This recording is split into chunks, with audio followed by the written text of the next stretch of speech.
Chad, What? guess what? What? You don't have to remind me. As long as you're not uncomfortable, but everybody else is, that's okay. It's going to be a great episode, man. Check. You want to go national? Want to go local? What do you want to do? I don't know what you're going to talk about national. Why don't you go first? Okay, nationally. Hey, I want to talk, we're going to go back residential. We've talked multifamily. We've talked a lot of commercial here recently. I want to go back to residential because I think a lot of us have seen interest rates are starting to actually trend down, which is nice. It is, yeah. Actually, we heard some, at the office meeting this morning, we heard that maybe they're going to do up to 4 reductions. That seems a lot. Yeah. I don't know if that's even possible. No, I don't see that. But we are going to start to see some rate reductions, which is amazing. I want to talk about average sales price over the years and why we're in such a interesting time in the real estate market. Okay. And I also want to talk about the number of homes that have been selling consistently over the years compared to what they're at right now. So let's look at this. 2016. Okay. Average sales price of a home in the U.S. was $305,125. Okay? Doesn't seem too bad. I mean, very affordable at that aspect, right? Average sales price, so a lot more below it, a lot more above it. Yeah. Let's go to 2020. Now we're up to $328,000. So we've started to increase a little bit, right? So that's about 10%. Okay. I know you already know this answer. Do you want to share with them 2024? We're talking 4 years, another 4-year cycle, what the average sales price went to. If I remember correctly, it was $450. No. Oh. Dang it, you do not remember anything.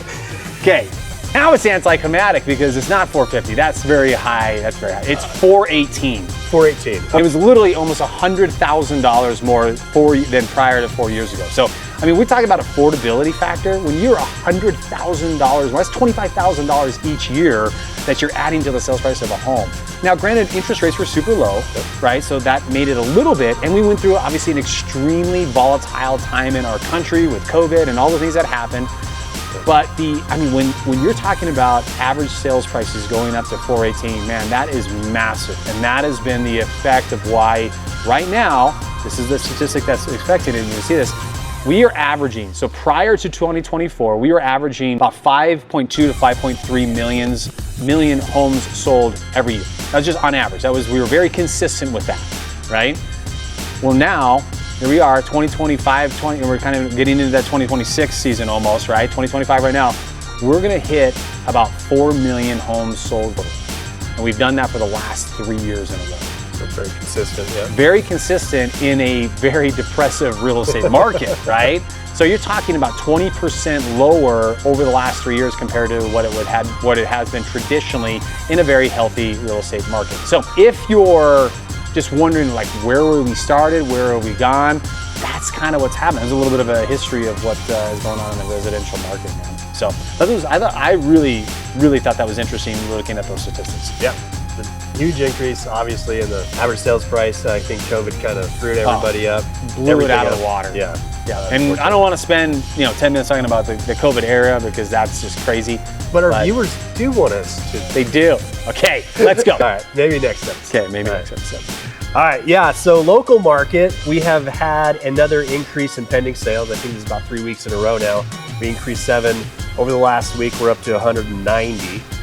Okay, back up to that 200 mark. We like that.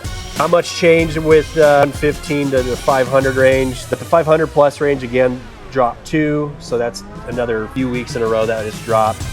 And the active listings is dropped 3. Not much, but that's 2 weeks in a row that we've seen a drop in active listings here in Casper. These statistics are so important because really, when you are a buyer, you really want to be educated into what kind of a market that you're going into. As a seller, you need to be educated as well too, right? Yep. And I will tell you, just having conversations with agents, some that are representing buyers, some that are representing sellers, the more that they can get their clients to understand what's going on in the market, the higher of success rate they're experiencing. Yeah. Because right now in that shift, especially in that $500,000 and above, some sellers are like, no, I know the market's healthy. I know we're gonna sell at this price. And it's like, dude, there's a reason why we're getting offers below your asking price. And if you're in that million plus range, absorption rate, thank you. Yeah, it was massively, it was not healthy for the sellers in that price point. So Yeah, I mean, I think absorption rate overall in our market was at 2.09. Yeah. And the $1 million plus one was significantly higher than that. Like so, months and months. Yeah, so you got to know this. As a seller, you got to know the market is shifting, but as a buyer, you also have to know this too, because it gives you, I think, even a little bit more latitude in your offers, and then also like what you're willing to accept. So education is so important, man. You know what I thought about when I put the shorts back on? What did you think about? You remember the movie Major League? Yes. Right, probably one of the most iconic, greatest movies out there. Yeah. Right, especially in our era. Right. That was like the thing. Yeah. Okay, you remember Serrano? Yes. Okay. Now, remember the Japanese player that was on that as well too, and he was calling Serrano out all the time, right? And he just kept on going like this, right? And then Serrano hits that home run, and then he just starts trotting around the. I feel like when I have the shorts on, just trotting around like this. All right, have an awesome week. We'll see you next week.